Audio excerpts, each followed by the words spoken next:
Life insurance থেকে আরম্ভ করে সার্কেসের ট্রাপিজ খেলা সব কিছু আছে বলতে।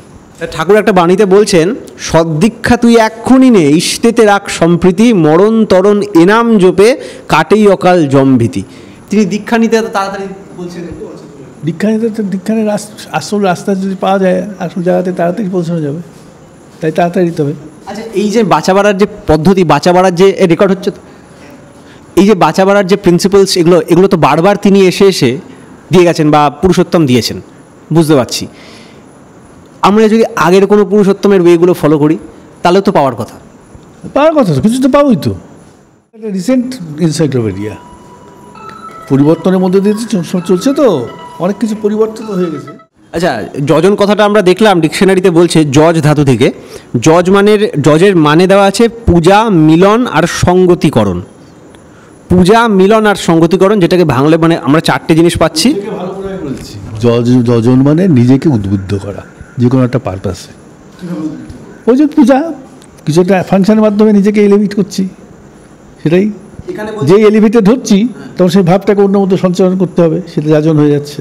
এখানে বলছে নাম, ধ্যান, সঙ্গ ও সাধ্যায়, এই চারটে জিনিস সবই তো যজন, তাই না?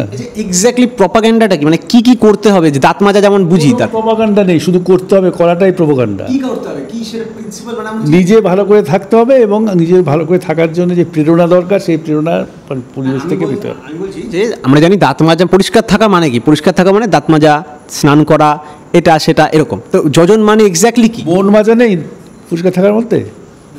দাঁত মাজতে মাজতে কারো রেকর্ড করছিস, এর থেকেও খারাপ গালাগাল দেবো কিন্তু, বুঝলাম রাগ হয়ে যাচ্ছে আবার। তা সেটা বলছিস তো একবারও, শুধু দাঁত মাজছিস, মন মাজার কথা কে বলছে? না মাজি না তো, আমরা মাজবো না তো, প্রতিজ্ঞা করবদ্ধ।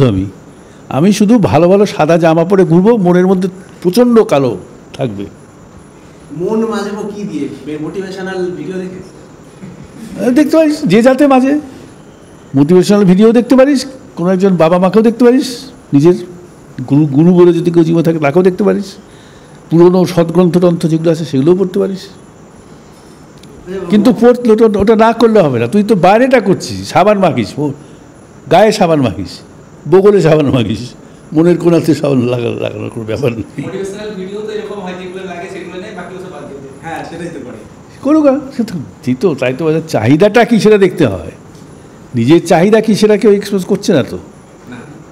না, এই যে নাম, ধ্যান, সঙ্গ, সাধ্যায় এরকম বলেছে, নাম তো জানি, তো নাম জানলেই কি নাম করা হয়ে যাচ্ছে? যেই নাম করি সেই লোকটার প্রতি অনুরাগ না হলে নাম করা হয় না। আর ধ্যান? ধ্যানও তাই, তার স্বার্থমূলক কোনো চিন্তা। নাম করা আর ধ্যান করা দুটো কি আলাদা? ওটা লেখাই তো আছে যে নাম মানুষকে তীক্ষ্ণ করে, ধ্যান করা কি আছে সত্যি আসলে? প্রসেস কি আলাদা? নিশ্চয়ই, একটা নিজের শারীরিক বিধানকে উত্তেজিত করা, আর একটা হচ্ছে তৎসংলগ্ন যেসব ব্যাপার সেগুলো নিয়ে মনের মধ্যে একটা মনন করা এবং রাস্তা খোঁজা, কি করে সেটাকে বাস্তবিত করা যায়, এই আর কি।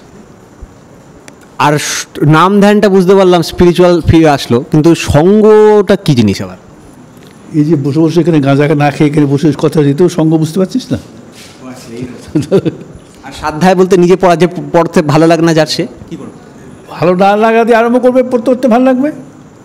লেখাপড়া জানতেই হবে সবাইকে ঠাকুরের জন্য, মানে ঠাকুরের এই স্পিরিচুয়াল পথে আসার জন্য। লেখাপড়া মানে স্কুলের লেখাপড়া না জানলেও চলতে পারে, কিন্তু ঠাকুরের বিষয়গুলো জানতে হবে তো, অভ্যাস করতে হবে তো।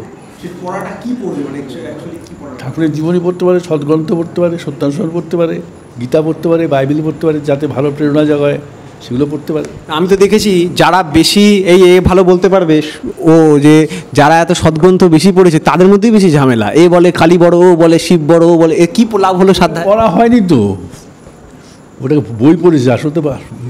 যে ড্র দ্য সিট টু কি pull the seat to draw the, সেই ব্যাপার কি মনে নেই ওটা, ওটা করতে জানিনি ওরা। ওটা আবার কবে শিখবো এত কিছুর মধ্যে? কবে শিখবে সে তো জানি না, যে যতদিনে শেখে। যে জানে তার সাথে লেগে থাকতে হবে, স্কুলে যেতে হবে টিচারের কাছে পড়ার জন্যে। যে যা জানে তার কাছ থেকে তার সঙ্গ করে ওটা শিখতে হবে। সেরকম তো হয়, কত রকমের হয়, কি ঠিক আছে। আচ্ছা, আমরা ইষ্টভৃতির মানে যতটা ইষ্টভৃতিকে সিনসিয়ারলি দেখি, যে সকালবেলা উঠে ঠাকুরকে নিবেদন, ঠাকুর একটা জায়গায় নাকি বলেছেন ইষ্টস্থানে পাঠিয়ে দিয়ে আরও 2টি ভুজ্জি রাখিস, গুরু ভাই বা গুরুজনের 2জনকে সেইটি দিস, পাড়াপড়শির সেবার তরে রাখিস কিন্তু আরও কিছু, উপযুক্ত আপদগ্রস্তে দিতেই হবে যেটুক পারো, না রাখিস কিন্তু কিছু আরও উপযুক্ত যেটুক পারো। এইসবগুলির আচরণে ইষ্টভৃতি নিখুঁত হয়, এ না করে ইষ্টভৃতি জানিস কিন্তু পূর্ণ নয়।